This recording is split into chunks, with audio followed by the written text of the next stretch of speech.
It has a beauty to it that is beyond discussion, at least to reasonable people.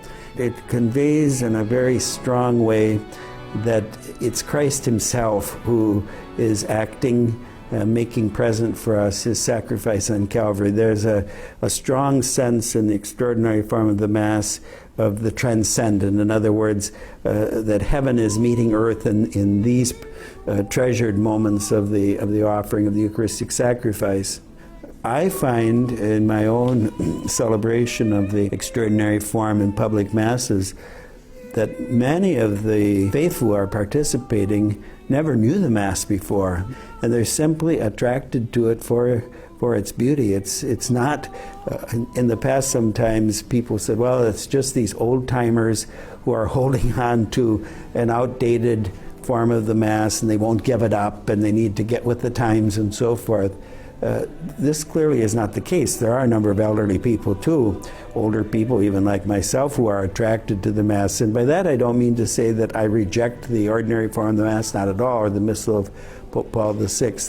But as Pope Benedict XVI has pointed out to us, why does accepting the ordinary form of the Mass mean that you have to reject the Mass from which it developed?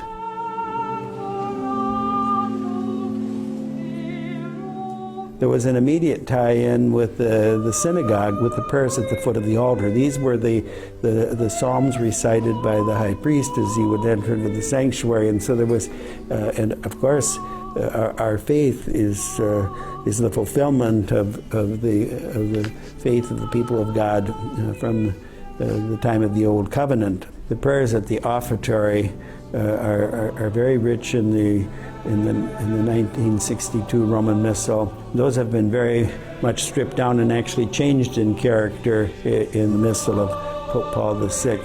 There was also a strong sense of our sinfulness and of the redemptive nature of the Holy Mass, and influenced, I believe, by the times in which the Reform was made.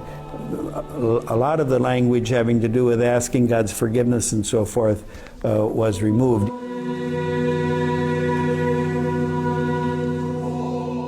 The reform that was done, the reform of the rites, went beyond, and in some senses perhaps not completely coherently, with what the Council Fathers had set forth. And we need to go back and to not negate everything that happened. And it's not that everything that happened after the Council was bad and wrong, but we need to correct the things the abuses that entered in and so forth.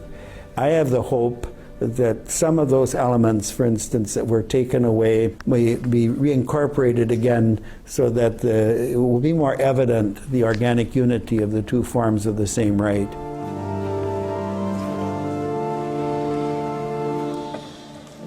There's no question that there remains in certain places a resistance to what the Holy Father has asked, and that's sad. It's sometimes even an expression of disagreement with the Holy Father's discipline, and even an expression that this is harmful for the Church. But I think in general that is more and more overcome.